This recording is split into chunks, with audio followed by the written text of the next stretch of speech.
Hello, everybody. My name is John Payne, and I'm welcoming you to this very fine session sponsored by the local university college there for Authors Day. Briefly, background, I have a lot of experience. I've done a lot, and I write fiction. I have 9 books, and they're all fiction, but they're all based pretty much on facts. Some of them could almost be nonfiction, but you'll have to just make that decision on your own. The book that I'm talking about today is unique because it's a 2-book copy in under one cover. Pushed to the Brink contains 2 books. The first book was 9 years ago about this hospital, psych hospital in San Antonio, where a big murder took place and things happened. Ultimately, the hospital had to shut down and go bankrupt.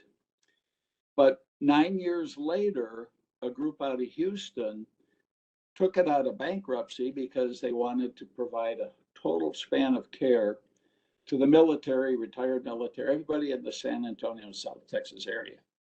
Of course, I ran a psych hospital after I got out of the military. So what I write about in these 2 books is credible in terms of what goes on in a psych hospital. I didn't have a murder. There were some staff people that I was almost ready to strangle. No patients, just some of the staff. But the first book, as I said, they open a hospital, which used to be a 2-story hotel on the Riverwalk in San Antonio. 2 psychiatrists open it and start their practice there. And my main character comes from San Francisco, where he managed an apartment complex in San Francisco, came to San Antonio, and worked his way to run this hospital, not knowing that a murder had taken place before he came there. So I'm not going to say much more about that murder. It was investigated, the culprits were found, the hospital went bankrupt, and I wrote 7 more books. And 9 years later, this was my bestseller, Murder in the San Antonio Psych Hospital. I had to bring that hospital out of bankruptcy because now a whole new cultural conflict in South Texas and people involved. Totally different scenario that caused the murder 9 years previous in the first book. So I have 2 of the characters, or 3 of the characters from the first book, carry over to the second book because they were characters and added to the validity of the story. So the second book, 9 years later, was written a little different as a young author. As you write each book, as you other authors know, you hone your talents. You reduce the number of names in your book, which is something I learned earlier. I watched my wife read somebody's book, and she had a sheet of paper next to her writing down the names, and she was on the 4th page. So we don't give names to policemen who come and investigate. They're only there once. We call them the old bearded police, or the old cop, the cop with the big belly, the short, fat one, So we try to move the action along. One of my customers told me John Payne's characters jump off the page and slap you in the face. Well, what can I say? So I've been writing for 13 years, and again, I pick subjects which I have personally been involved with or had some, close relationship with somebody that maybe was involved. Maybe it was one of my customers who called and said, I love your book. And I put that customer in my next book, a false name, but she would recognize it or he would recognize it. So Pushed to the Brink is a book that it's 27 and some pennies through Amazon, but it's 2 books. It's pretty thick. We had to work hard to make it readable. So I wish everybody would at least walk by, the book will be there with one of my representatives, push to the brink. You'll love the book. You'll love the authenticity, and maybe you'll love me. Thank you, guys and ladies. Goodbye.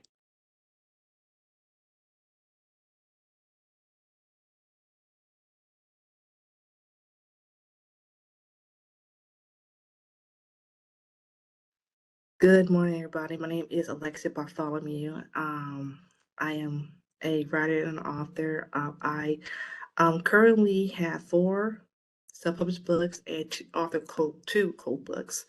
One of the books that I'll be discussing today is one I just recently published called My Journey Through Poetry. It is a book of poems that I wrote throughout the years. One of the poems I did that was my launching pad was I Am Eagle, Watch Me Soar, which was an anthem of mine that really reflects on how I came through a lot of adversities. And so I have at least 19 poems in this book right here, which shows my highs and lows, my goofy, my fun moments. And so I would like to share one of the poems with you. And fortunately, the poem I did last year with the 40 for the 40s. No, it was the 30s. It's not in this one, but I definitely might do one for the 40s and the 50s because guess what? I learned a lot as I age. Well, in a pretty way. I age in a pretty way. Age in a pretty way. So I'm gonna do something funny. For all that love food. This poem I did with that Mary Horn Baylor in Belton, Texas, and I did a poem, a type poem called Sonnet, and it's titled "A Pizza Sonnet." So this is like my goofy side. 'Cause I love food. And I love pizza. Well, no anchovies. So here we go. The Pizza Sonnet. You don't like a pizza with just the right toppings that has mozzarella, minus pepperoni, just like adding the pineapple. That's not too sweet. Not with overdoing sugar like Snapple, yet including my favorite meat. I like ham or chicken with a touch of some bacon. Feels like heaven without being Canadian. Add some olives and mushrooms and a green bell pepper. Don't overdo it like a vacuum. Make sure they're all together. I might order the vegetable kind with tomatoes and plenty of greens. Am I abandoning meat for mankind? Child, please. And thank you for the opportunity. So, well, I'm going to do another poem. And this second poem is titled Character. And was inspired by Dr. Martin Luther King's Ivy Drink speech. And when I was a kid, I heard the speech, but I didn't know how certain parts of the speech was going to really help me do this poem because I learned character goes a long way. So here we go.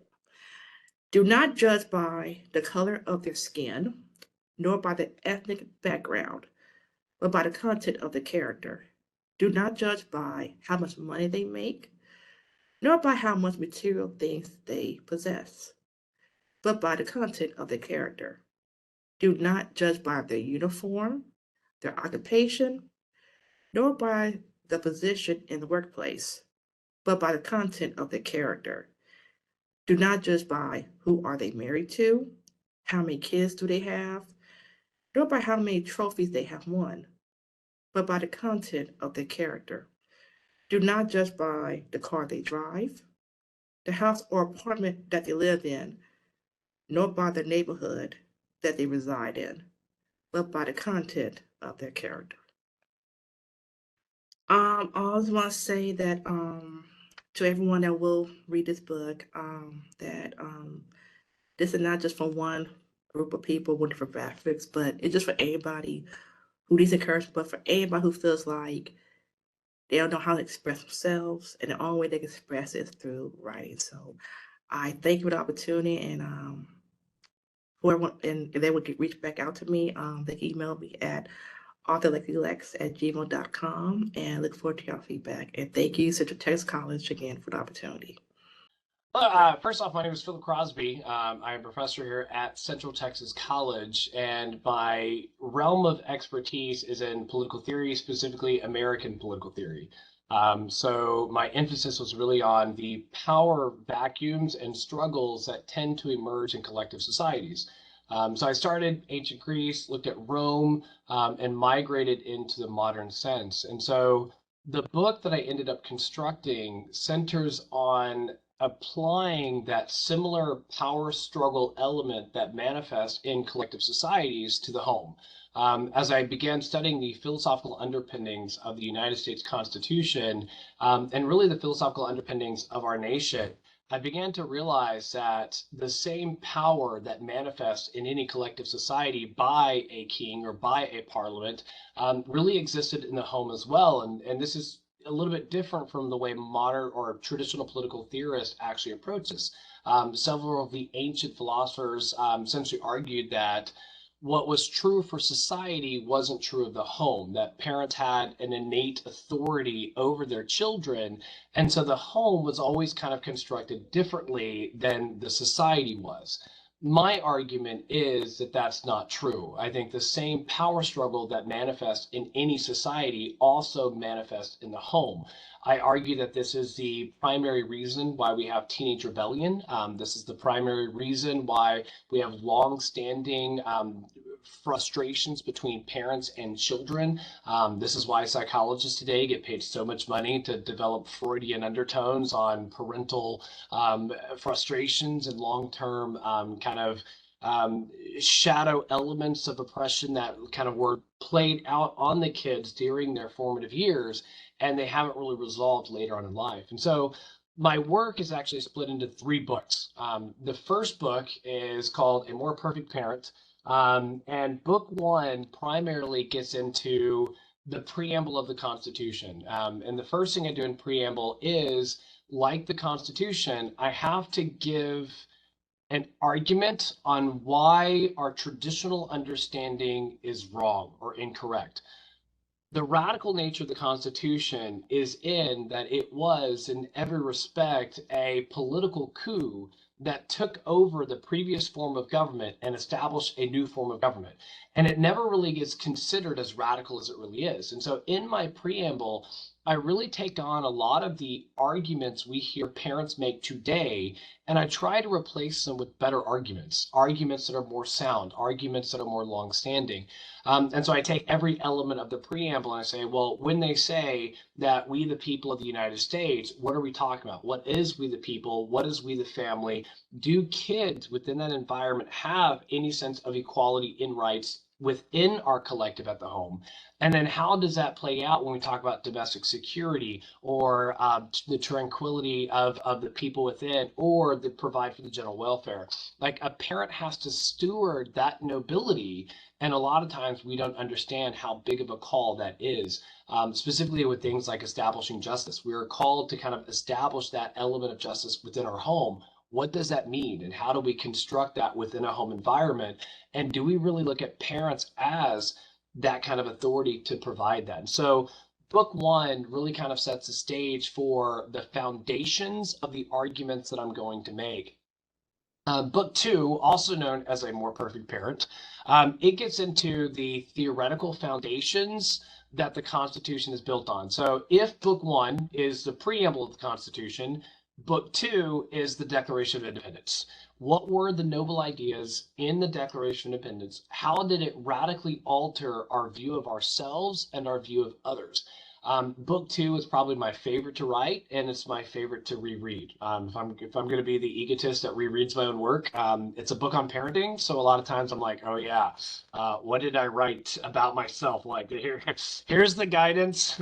But there's a lot of truth in the stories we tell. And so what I do in book two is I articulate the theoretical elements of primarily John Locke, but then I show how that Lockean narrative is not unique to Enlightenment philosophy. But we see that narrative in the stories and traditions we tell. We see it in ancient Greek myths, like the myth of Icarus, looking at the parental relationship between Icarus, the son confined in a prison of his father, and Daedalus trying to help his son free the prison of his own making.